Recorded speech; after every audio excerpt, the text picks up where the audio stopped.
تو ایک سوال جو ذہن میں آتا ہے، کیا واقعی محبت کسی کی پوری زندگی کو بالکل بدل سکتی ہے؟ یہ بہت گہرا سوال ہے، اور آج ہم جس کتاب پر بات کر رہے ہیں، ایلف شفق کی محبت کے 40 اصول، وہ اسی نقطے کے گرد گھومتی ہے۔ ہاں، میں نے بھی سنا ہے کہ یہ کتاب پڑھنے والے کو پہلے توڑتی ہے اور پھر ایک نئی شکل دیتی ہے، زیادہ مضبوط شاید۔ جی بالکل، زیادہ روشن، زیادہ جڑاوا، اور یہ صرف کوئی جذباتی بات نہیں۔ ناول اس تبدیلی کو 2 کہانیوں کے ذریعے دکھاتا ہے۔ اچھا، کون سی 2 کہانیاں ہیں وہ؟ ایک تو ایلا کی کہانی ہے، جو آج کے دور کی ایک امریکی خاتون ہے، اپنی شادی شدہ زندگی سے کچھ بیزار سی۔ پھنسی ہوئی محسوس کرتی ہے شاید۔ جی ہاں، اور دوسری کہانی 13ویں صدی کی، مولانا رومی کی۔ عظیم صوفی شاعر رومی؟ وہی، اور ان کے پراسرار استاد شمس تبریزی۔ ان کا جو تعلق تھا وہ تو انقلابی تھا۔ اور ان کہانیوں کے بیچ میں وہ محبت کے 40 اصول آتے ہیں جو شمس نے بتائے تھے۔ بالکل، وہ اصول ان کہانیوں میں بنے ہوئے ہیں۔ تو آج ہماری یہ جو گفتگو ہے نا، اس کا مقصد یہی ہے کہ ان اصولوں کو سمجھیں اور دیکھیں کہ محبت کیسے مکمل تبدیلی لا سکتی ہے۔ اور یہ ساری بات چیت ہمارے پاس موجود تجزیاتی مواد پر مبنی ہے، ٹھیک؟ جی بالکل، جو مواد ہمیں فراہم کیا گیا ہے، ہم اسی کی روشنی میں بات کر رہے ہیں۔ اہم بات کیا ہے اس کتاب میں محبت کے بارے میں؟ کیا یہ وہی روایتی قسم کی محبت ہے؟ نہیں، بالکل نہیں۔ یہی تو خاص بات ہے۔ کتاب میں محبت کوئی آسان، کوئی آرام دہ چیز نہیں ہے۔ شفق اسے مکمل سپردگی کے طور پر دکھاتی ہیں۔ مکمل سپردگی مطلب اپنی انا کو چھوڑ دینا، اپنی بنائی ہوئی محفوظ دنیاؤں سے باہر نکلنا۔ شمس تو رومی کو یہی سکھاتے ہیں کہ اصل محبت آپ کی ذات، آپ کے عقیدے، آپ کی منطق سب کو جلا دیتی ہے۔ جلا دیتی ہے؟ یہ تو کافی شدید بات ہے۔ جی، اس کا مقصد سکون دینا نہیں، آپ کو جڑ سے بدل دینا ہے۔ یہ تبدیلی لاتی ہے، آرام نہیں۔ یہ نقطہ واقعی سوچنے پر مجبور کرتا ہے۔ محبت بطور چیلنج، نہ کہ آرام۔ اور ذرائع بتاتے ہیں کہ ایلا کی زندگی کی جو بے حسی تھی اور رومی کی زندگی شمس سے ملنے سے پہلے جو علمی تو تھی مگر روحانی طور پر ساکن، ان میں کوئی مماثلت ہے؟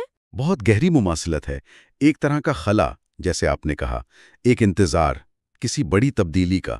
تو کیا یہ درد، یہ بے چینی یہی رہنما بن جاتی ہے؟ بالکل۔ کتاب میں ایک جگہ آتا ہے نا کہ تمہارے زخم ہی وہ دروازے ہیں جہاں سے روشنی داخل ہوتی ہے۔ واہ!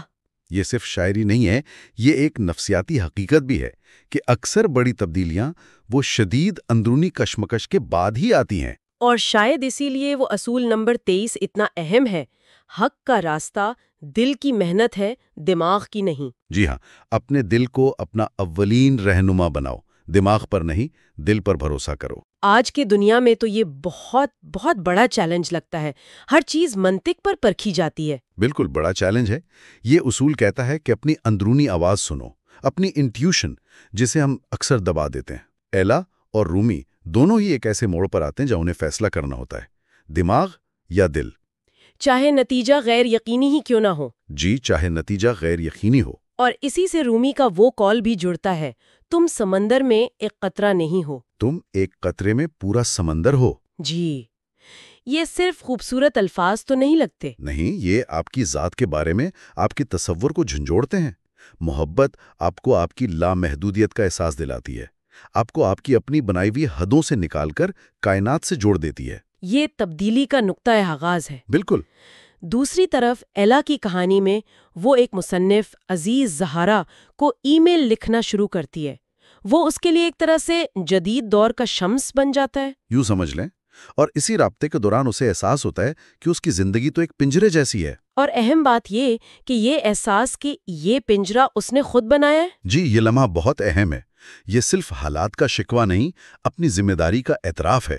یہ بیداری تکلیف دہ ہے، مگر تبدیلی کے لیے ضروری ہے۔ کہانی میں پھر ایک بہت اداس موڑ بھی آتا ہے، شمس کا قتل۔ جی، بہت المناک واقعہ تھا، اور رومی کا غم اتنا گہرا تھا کہ کہتے ہیں اسی غم اور عشق کی آگ سے ان کی لازوال مثنوی مانوی پیدا ہوئی۔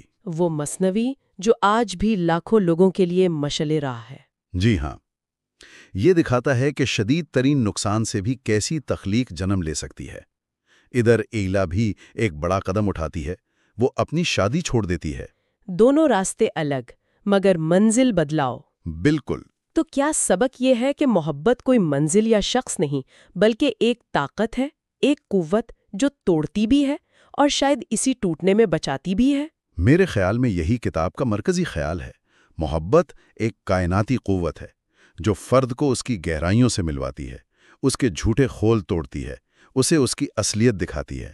راستہ آسان نہیں، تکلیف دہ ہے۔ ہاں، تکلیف ہے، نقصان ہے، مگر شاید حقیقی زندگی کا دروازہ اسی سے کھلتا ہے۔ اور شاید اسی لیے آخری 40واں اصول یہ ہے، محبت کے بغیر زندگی بے معنی ہے۔ جی، اس سے فرق نہیں پڑتا کہ تم کس قسم کی محبت تلاش کرتے ہو۔ محبت بذات خود ایک عظیم تحفہ ہے۔ تمام تر درد اور تبدیلی کے باوجود محبت ہی زندگی کو معنی دیتی ہے۔ بالکل، یہ پوری کتاب کے تجربے کا نچوڑ ہے، اور یہ ہمیں ایک سوال کے ساتھ چھوڑ جاتا ہے۔ کون سا سوال؟ وہی جو تجزیے کے آخر میں بھی ہے، ایک ایسا سوال جس کا جواب ہر ایک کو اپنے اندر ڈھونڈنا ہے۔ تو آخر وہ کون سی ایسی بات ہے جسے دل محسوس تو کر رہا ہے مگر شاید نظر انداز کر رہا ہے؟